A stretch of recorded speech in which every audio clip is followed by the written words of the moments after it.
So this is our 2026 model year unit. This is the exact van that you'll find in Tampa. It's my favorite. It's a white chassis with an adventure bar that somehow, oddly enough, we didn't have one of those on the line, so we'll be going over that too in this video. I'm really excited to talk about this because, Brian, you're the first person that we've told any of this to outside of our internal circles. So when you publish this the day that comes out in Tampa, that'll be the first time anyone's talked about any of this. Okay. So what makes the 2026 unique for 25? You'll notice very few visual changes. What makes it different is we have worked with Al Vans in particular to re-engineer a lot of the aspects of this to make it as aftermarket friendly as possible.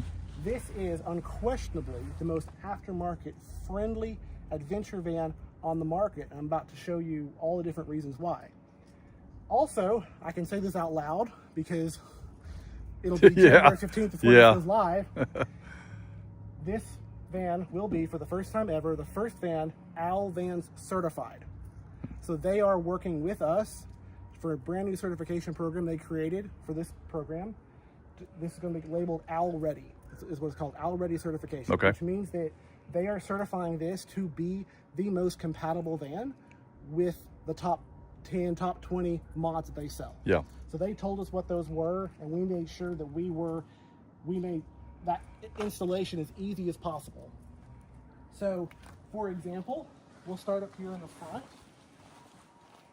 A lot of these changes are not going to be easily visible, and we'll have some stickers in there to show, to highlight them. So you can't even see this one. We're going to pull it out a little bit, put a cap on it so it's a little more visible. But right back here, there is a wire that if you reach back there, a pair of pliers, whatever, pull it out.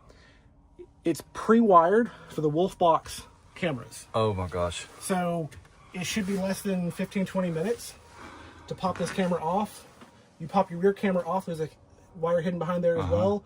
You pull it out, pop your camera back on, plug in your Wolfbox camera, plug in your camera here, you're done. So for the people that don't know about Wolfbox, I have that in my van. It is absolutely the best thing from a safety standpoint, because you need to be able to see what's going on in the back of your van. This one does this have an electronic mirror? No, and so it's one of those where that's a very commonly requested feature. That's the first thing I would do, buy one of these, just install that. But it's a very difficult installation. It is. Wire this it is all the way back, about 35 or 40 foot of wire. So one question we kept asking ourselves is, how do we add features into this van without increasing the price point for everyone? So this is the solution that we came to, is to do a lot of this prep work to where now it's super accessible, but everyone buying a GH1 doesn't have to pay for it if they don't want it. The Wolf Pro, I bought mine for $159 on Amazon. They're the hardware itself is fairly cheap. It's the installation. Wolfbox. If you can't do it yourself, I'm not sure what a shop would charge. I imagine you'd be upwards of $1,000 or so. Just it was about $1,000, I think, total for mine. But I mean, it was worth it to me. I love it in my other van. This is a huge so with this, thing y'all we're are able doing. to save the consumer that wants that extra $1,000. We're also not adding on a $200 part that everyone buying one has to buy one. Exactly.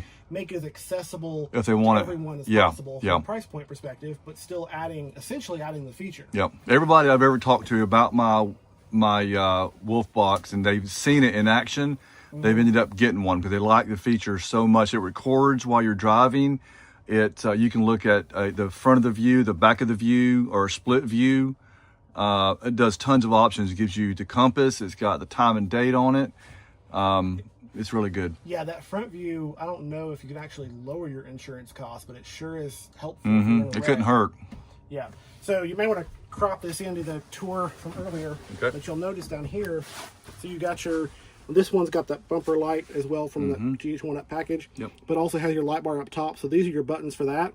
You just punch it? So again, you'll see, I don't have the power on this one turned on yet, but again, you'll see no labels, all laser cut out. Over here, that might be hard to see here. Let me grab the camera back there. So down here, what you'll see is a battery merge button. So this is another feature that's pretty ubiquitous on all of our luxury Class A's. It's a jump start button, essentially. So it's wired to your house batteries. Okay. If your van battery dies, oh, really? you press that button, it jump starts your van. Huh. That's a feature that we have in Class A's. It's standard. That when we looked at the vans, we didn't see almost anyone have that. Yeah. That's especially if you're in like a cold climate. I've never heard of anything like that. That's a great idea. Well, especially if you're up in like northern Alaska, freezing your butt off, you get in, your van won't start. I literally just bought one this week from Amazon. It cost me $150. It was one of those deals where it's like external battery. I saw it sitting in your. You charge it up. Yeah, you charge it up, and then you leave it in the glove box or whatever. Then if you can't start your van up for some reason, you just go over there and jump it off with that versus having to go get another van to jump start it for you. But this would take care of all that. I know a guy who couldn't start his van up in northern Alaska. Yeah. He was snowmobiling under the Auroras. Mm-hmm. He ended up with a $10,000 tow bill. Mm. He had to stay warm with the heat of his generator. Yeah. Like for that's hours not great. before someone could come That's a great add-on. All right. So make sure I don't forget anything here. So we'll do the outside first. Okay.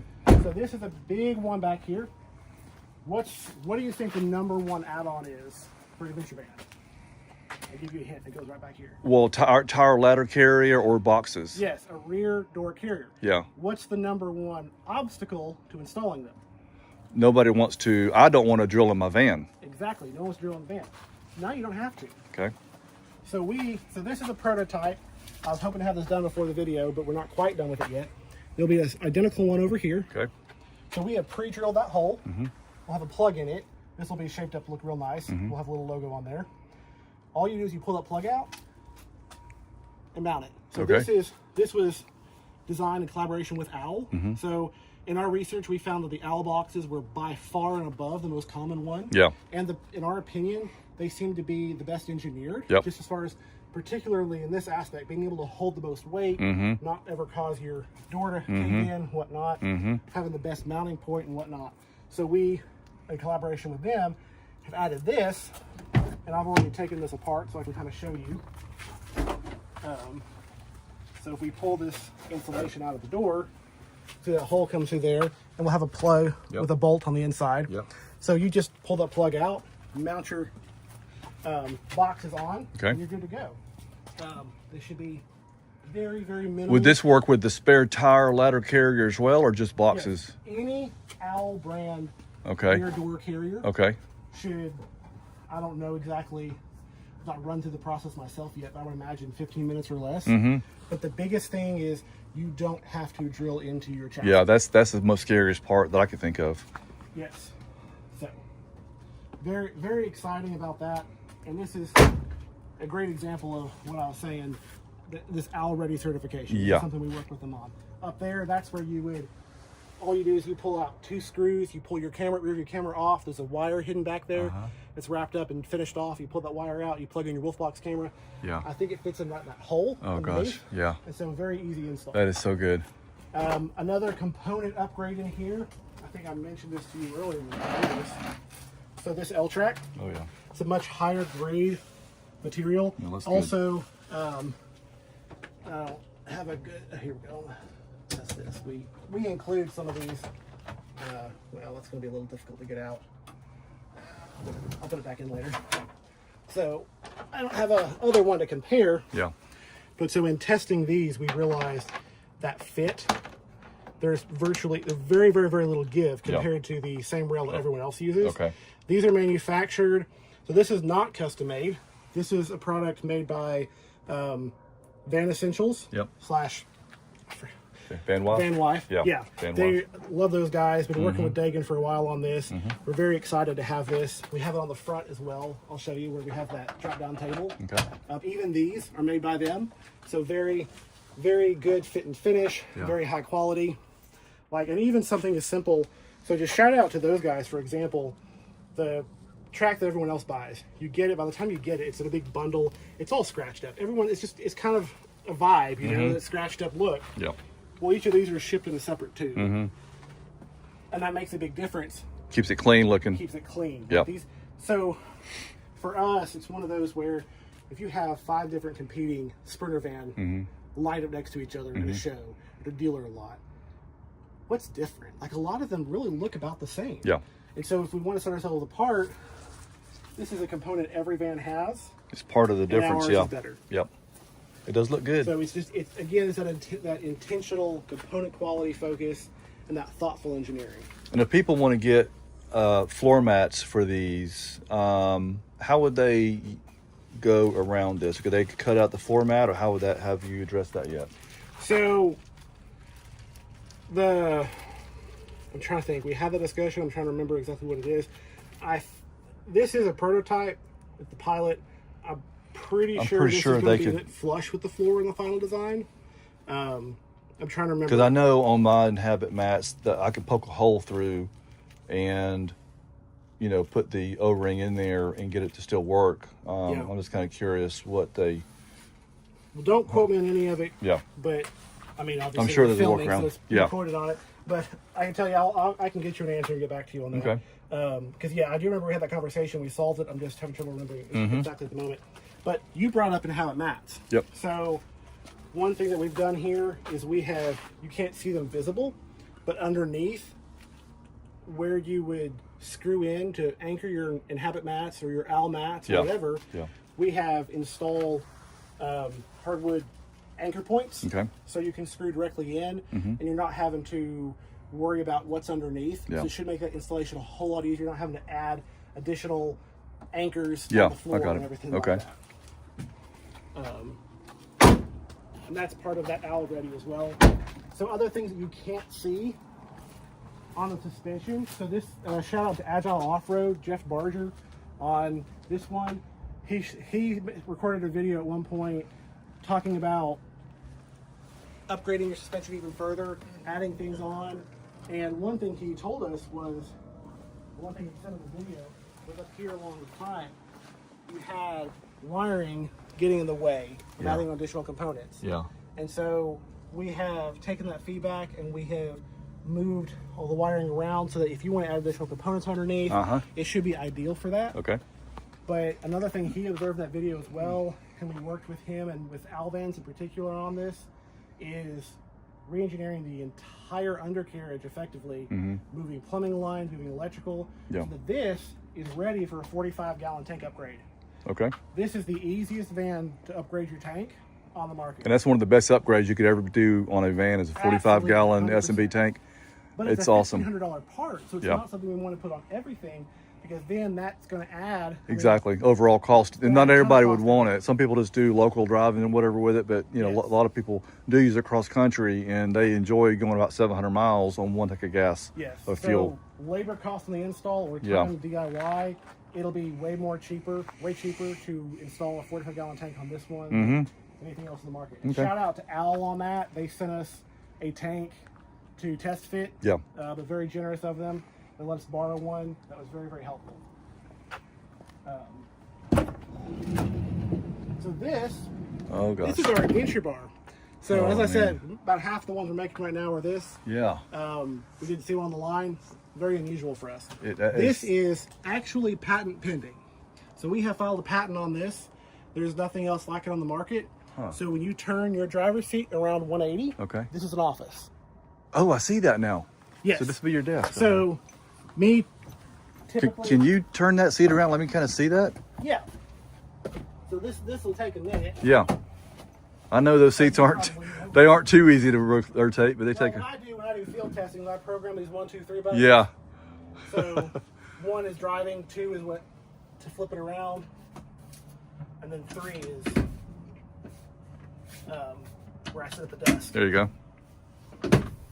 And you're 6'2", so I'm curious to see how this is how you would fit in there. So one big element of being able to be ergonomic is this very large area for storage. There's a net here because you could fit your knees in here. Okay. So it makes it a lot more ergonomic. Yep. All right, let me come back around. Yep.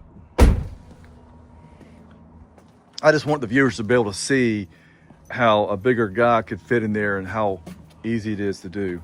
Yeah, so because a lot of people work from their van, and this is a station that I've never considered making it into a workstation before. So this can still go up farther. It can still go forward. It can go Yeah, back. you More got a flexibility. couple inches of room still on your knees. Yeah, so you can see my knees have plenty of space. Yeah. I typically put my laptop here. You have this cable storage area here. There's a lip here. So if your laptop can fit inside there, it's not going to slide forward. Oh, yeah. There's a really good, decent lip. That's a good storage space. Dedicated outlet, dedicated circuit right Yeah. there, so you can have your laptop. And if you know what you're doing, you can modify your solid surface. You can put in standoffs or whatever. You can put a microwave up there, whatever you want. Again, we want it to be as modifiable as possible. We use the term adventure bar for this. It's very multi-purpose. Basically, if you want it, you could run a mobile bar out of this if you wanted. I think so. You pull your countertop extension out right here. You look how much essentially kitchen space you have. Yeah. You could run a business out of this, a kitchen-based business. So that's bar in one sense. And then you have, if you want to use it as your office, it's your Genius bar. So your tech bar. Huh. You have your, I typically have my laptop here, but if you wanted, this is large enough. You could fit a desktop in there. Yeah. This is very, very popular for people that work on the road. So not just remote work. You can fit a whole printer in here. So this, Yeah. I don't know the exact dimensions, but Yeah, it's very it's good large size. inside. I'll get a picture of that in a minute. Yeah, very large inside. You could hold, if you were a real estate agent, for example, as you are, being able to go out, especially if you're like a land agent and whatnot, being able to go out in the middle of nowhere. You got your Starlink on top. This one's going to have Starlink Mini, by the way, instead of the Starlink Pro. So That's going to be nice. Yeah, yeah. So, in middle of nowhere, you got your high-speed internet. You can have your desktop or your printer. I down love here, this. print This out is paperwork really inside. genius. And all these little storage cubbies, Yes, our engineering team all that. deserves a award for this. These I are don't know what about awards they put- about 12 inches deep, so you got Yes. tons of room in there. So I use these for large water bottles. I use it for linen storage, so towels and whatnot. So even with a pantry on a unit like this, where do you put your towels? Like, people put the shelves in here and they have to take everything out in order to take a shower. But you can roll up 2 towels in here in each one of these cubbies. You know, you just said that. Well, you got a pantry right there. Yes. Okay, We do so- have a pantry. Okay, you do have a pantry. That's, But, see, pantries for are pretty food storage, awesome. Where are you putting your towels? Like, Yeah, especially if you're out surfing and whatnot. my point was somebody could, you could engineer some kind of bungee cords or something and put some food in there if you wanted to make a bigger pantry. Oh, yeah, But yeah, put you could do snacks in towels there. or whatever. Shoes. Shoes is the popular one. Yeah. Yeah, I got a buddy in Dallas. He's got a shoe fetish. He's got like 12 pair of shoes in his van. Yeah, and then back here, we've preserved your access to your aquahot. So this panel, a couple of screws on it, it comes right out. So you can just get a long extended funnel. You refill your aquahot coolant down there. Okay, yeah. If you want to, one question a lot of people have when they see this is, how do I, if I have a problem with the components underneath, how do I access it? Well, there's a storage drawer right here. Okay. But this comes all the way out. Yep. To have access to components this way. But they've also re-engineered this, so you pull off this piece right here, Yeah. this piece down there, this whole front comes off. Okay. So without compromising your structural integrity of the overall I understand thing. that. Yeah. So you can pull your whole aquahot tank out of here. Okay. Just in In- case. in a Yeah. pinch. Yeah. So up here, these are these lights I told you about. Let me get back here real quick and turn the power on.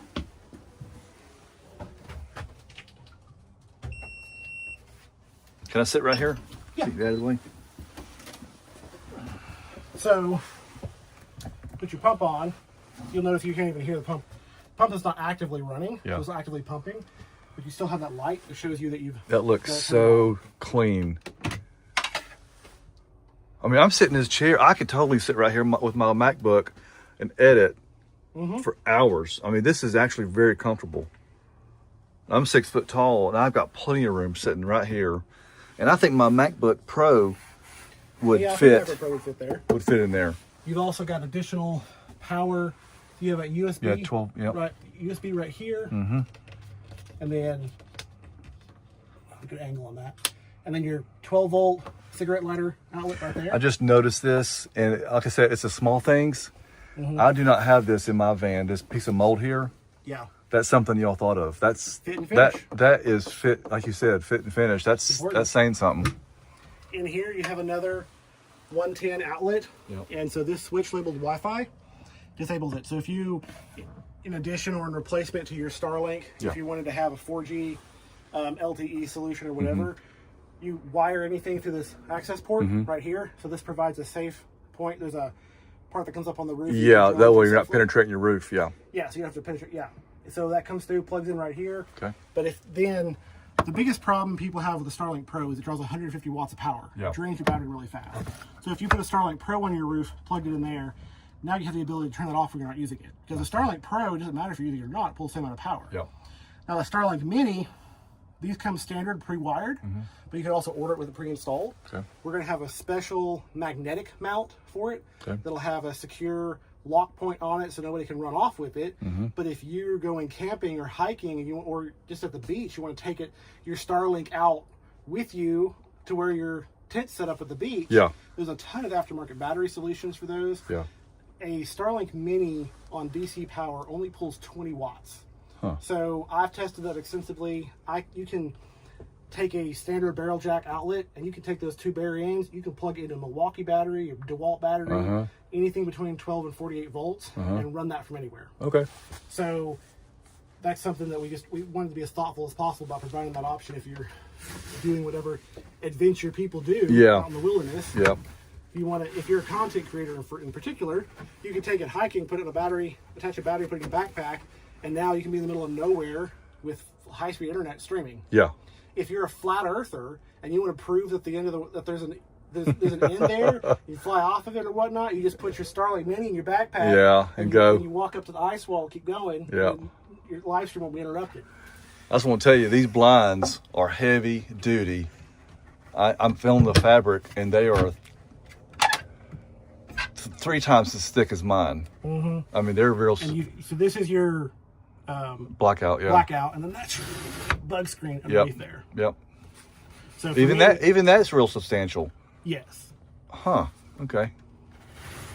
I can tell. I could tell y'all didn't skimp.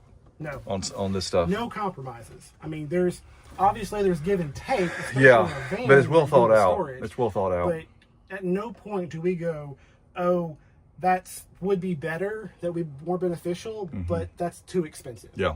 Like, a lot of it just comes down to that warranty cost. Is we'd rather pay extra for improved fittings and pipes on the Aquahot than have to pay for warranty costs forever on them popping off, especially underneath the adventure bar. Yeah. Can you walk us through the panel there? Kind of. Yeah. So this is your Victron panel. This has a smart shunt on it. So you've got your percentage display here. It shows all your power flow. So if you're plugged into shore, it'll show here that you're plugged in. It shows how much power you're drawing. Goes through your inverter. This is your AC, your 110 volt load. You've got your DC load, or this is your solar.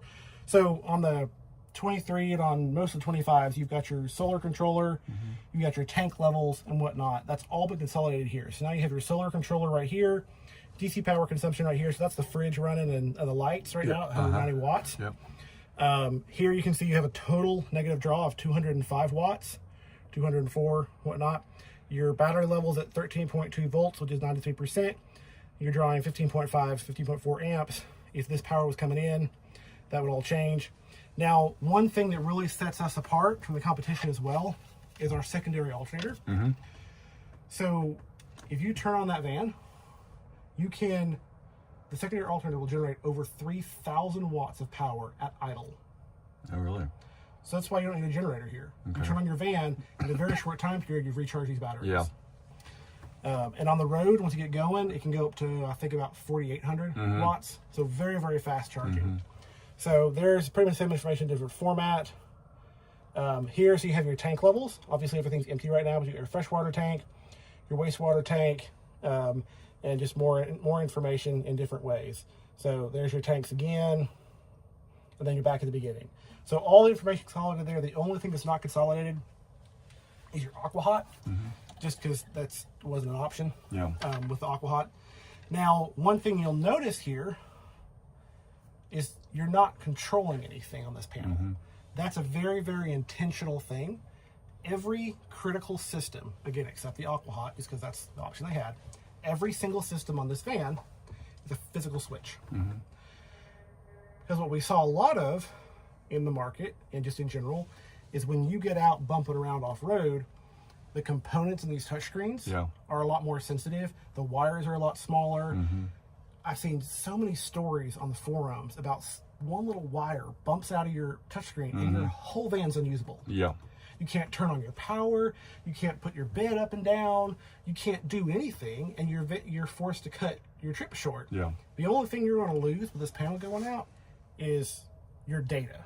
Okay. Is knowing what your battery level is, knowing what your tank levels are, whatever. Which is helpful to know, but it's not essential to operation. Yeah, yeah, I see that.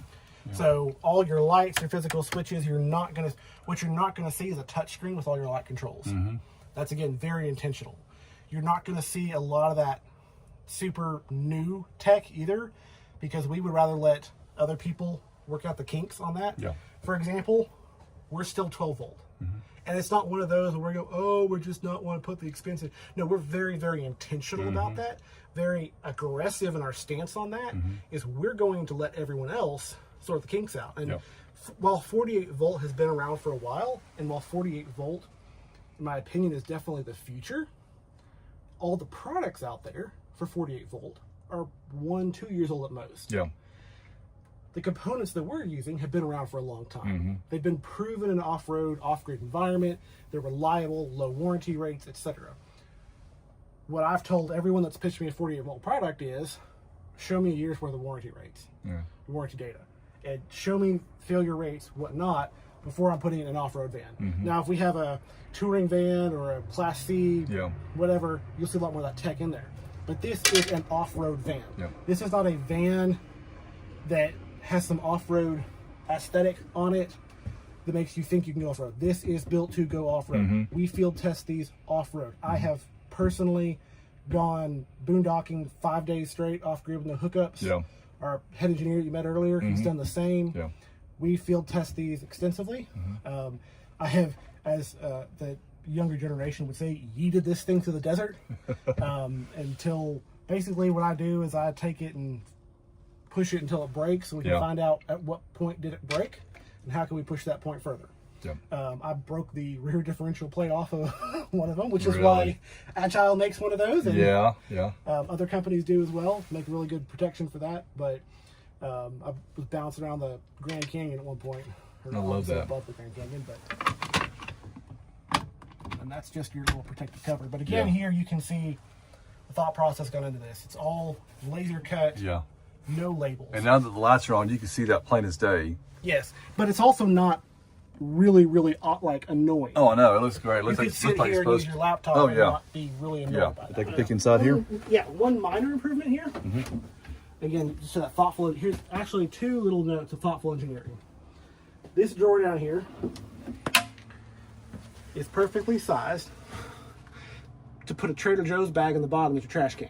Okay. So that's the first thing I do on a trip. I go to Trader Joe's, fill up my fridge, take the handles off the bag, stick them in the bag, put the bag right here. That's where I put my trash in my other van. It's right there in that. Yeah, but now you don't have to buy a plastic trash can. Stick your standard brown paper bag. This looks great here. I love this faucet you got going on. It's good. Yeah. Just a nice black colored. And faucet. As you can see, just the same component quality thought process goes into everything. These latches are how we have solved the rattle problem on the door. So as you turn it in, it applies more pressure. This is what I was telling you earlier. People very commonly, they don't understand. They go that way. They should go the other way. They'll try to push it too far and break it. Obviously, you learn how to use it during orientation. But so you just turn it and you open it. So you'll notice this one's pretty small. The ones you saw in there, you'll notice we've been more towards the center. The difference is, you'll notice this comes almost precisely flush. Oh, so you got a privacy door. Privacy door, yeah. So if that's a good idea. With you wants to change or whatever. That's why you made this door smaller and made those adjustments. So also you can see this is flush with this. So you have the same access to step out and move around your shower while you're in it. You've also got handles on the door on the inside to be able to close it while you're inside. Here, I'll let you look around in there.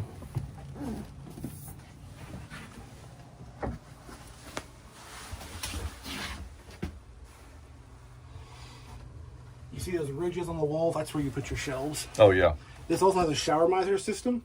So It will what does that pull the water out of your line, Okay. run it through your water heater, and put it back in. Oh. So the first drop out of your faucet, out of your spigot, is hot. Okay. So with a 26-gallon tank, obviously that's just like battery is measured in terms of air conditioning hours.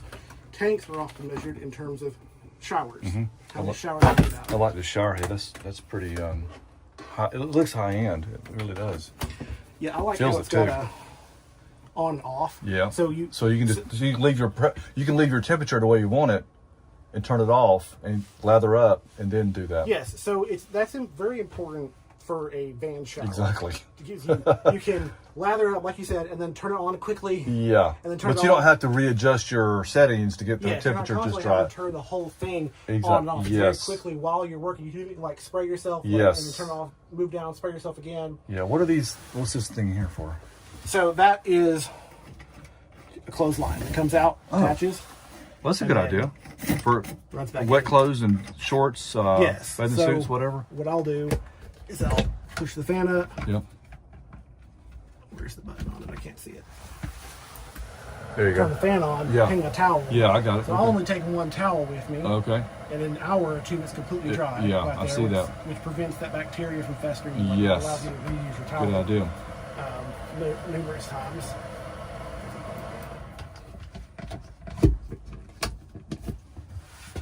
That's well thought out. And so it's a full wet bath. You got your toilet. It rotates. Yeah. But you've also got your toilet paper protected, and that's your little shower caddy for your soap and shampoo and whatnot.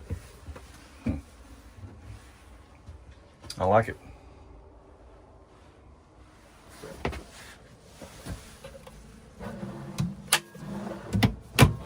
Doors feel substantial. I mean, Yes. when you click on that, you know it's locked. Again, Or latched. it all comes down to component quality. Yeah. And apparently they must have found an issue with that one drawer during inspection, so they're taking it out to fix it. It's felt in there to keep everything quiet. Yes, well, and you'll notice again, Look how you thick just these are. go in any other van Yeah. and look how these are built, Yeah. and come back and look at these. Well, honestly, if I'm going off memory, mine has felt. I know it has felt on the bottom, but I think as you can see the cut, and there's nothing on the sides. I One don't thing think. Tiffin is known for almost more than anything else. Like obviously our service, component quality, but it's that fit and finish. Like Yeah. you observed over here in the corner, you look up here, you're not seeing. You don't have gaps. I'm not going to name any names or anything, but I'm Yeah. sure you know what I'm talking about. You don't have gaps. Everything's trimmed out real well. Everything works. Super nice. I love it. And then this is your. I think I mentioned this earlier, but you have Oh your, yeah, induction cooktop induction there. cooktops. Yeah. You got an outlet for it right up here. Okay. If you want to use it over this area, or if you want to use it on your outside table. There's an outlet down there below. There's an outlet down beneath. Okay. So you have an outlet right down here, as well as a USB charger if you want to sit and hang out Right there. right here. Okay. And then you've got your roll-off bug screen that comes down Yeah. with your magnetic entry Uh-huh. in and out. And again, this is magnetically, so it goes up Yes. just like that. It's So, good to go. I I love guess that. at this point you'll have broken into multiple videos. So if you saw the other video, Yeah. you'll notice there's no latch. Just another point of failure. Like the reason we love magnets over latches is your latch will wear out over time. Yeah. This magnet will not. Yeah. And so again, that's perfect. we want your resale value to be high. Mm-hmm. We want this coach to work and function 5-10 years down the road the same as it does now. Mm-hmm. We don't want it to fall apart. We don't want it to rot or mold or anything like that. These are your drain points, Mm-hmm. and again, you'll notice, especially in this area exposed to the sun, Yeah. your door's open, no labels, everything's laser cut, so that'll never go away. Even that's laser cut out. Oh yeah. Well, Trey, I tell you what, I am pretty impressed with y'all's plant here. This really was a learning. I told you when I first met you, I did not know really anything about Tiffin. I know they made a lot of big motorhomes, but I didn't know much about the GH1s or anything. So I'm glad that I was able to come down here and get a good tour of the factory. Well, appreciate you And coming out learn. here. I mean, one of the biggest challenges to selling these is getting people to know about them. Yeah. I mean, we don't. Well, and understanding the quality. Yes. Because I can tell you right now, that is what I've seen is a lot better than what I'm used to. Yes, and the struggle is that everyone building this, like everyone building a van, anyone building a house, they all put on a facade, right? You always want your exterior to look good. You can't sell it otherwise. You go in any new construction house, and it looks great. You peek back behind the curtain a little bit, I know. and these new construction homes, a lot of them are built with toothpicks. I know. and the details really speak for the quality a lot of times. Yes, because here's the thing. This van, I won't say numbers because videos age and numbers change. Yeah. But you're paying a lot for this van. Uh-huh. So whether you're buying a van that's 150, 175, 200, put in a big package and get $250,000, I don't know. You want to buy that a year down the road, your cabinets are falling apart. Yeah. You got mold in your shower. You got you got your screws and your hinges rusting out because you sit at the beach. Like you can't afford to have it. It doesn't make any sense. No one's gonna drop that kind of money in an actual house. Yeah. And be happy with those results. So why would you do it in a van? The lighting is a nice touch down here. The little underglow here. Yeah, that's all multicolor LED. There's a pretty Bluetooth sweet. app too. Oh, really? So you can change those colors. Oh. You can do patterns. With That's it pretty and sweet. whatnot. Yeah. Also, one thing on this will be an option in 26 is an upgraded stereo. So this is connected to your main Because cab. the stereos, and these things are not that great. Yeah, they're really not great. They're not great at all. So this is a really good JBL Yeah. speaker system. You got your subwoofer I like that. under your passenger seat. Is there lights underneath this too? I'm Yes. looking at. I couldn't tell if it was the light from You overhead. got you got your undercarriage lights. That's a great exterior location lights. for that because this is your main entry point. At nighttime. And then here's your front lights. Oh yeah, I'll see those. Not dark enough to be too visible, but Yeah. Looks good though.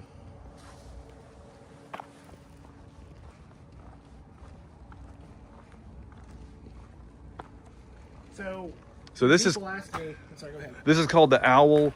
What'd you call it? The package. That's our partnership with Owl. Yeah. Essentially, I say partnership, but it's Owl Ready certified. Is what Okay. we're calling So it's got a lot of Owl's calling it. yeah. Okay. So they are guaranteeing, or they are certifying that this van is easier to upfit in the aftermarket than anything else in the market. How about the side ladder?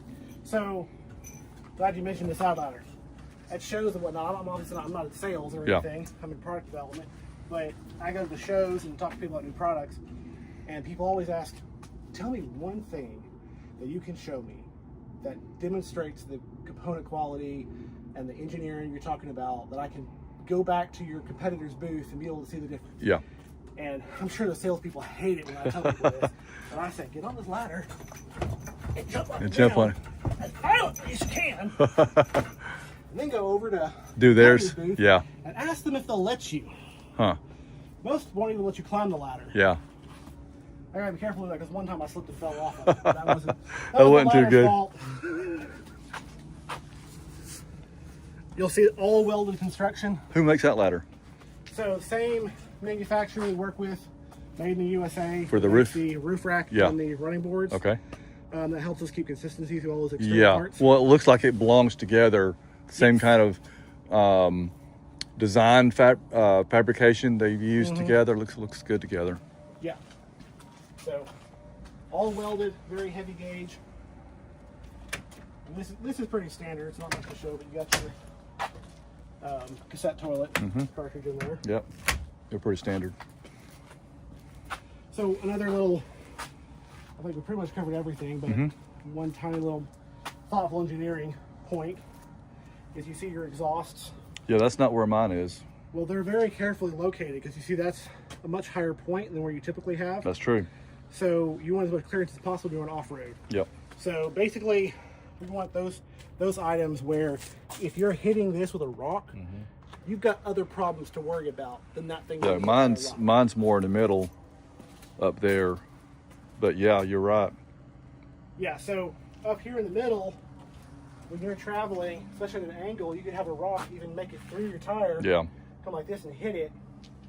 But like here, you want this pretty close to your tire, 'cause that way this is intercepting anything that would hit here. Exactly. So, and that's pretty far up compared to most as well. Yep. Well, sir, I appreciate your time. Yeah, absolutely. Thanks for coming out, thank man. you. Appreciate it.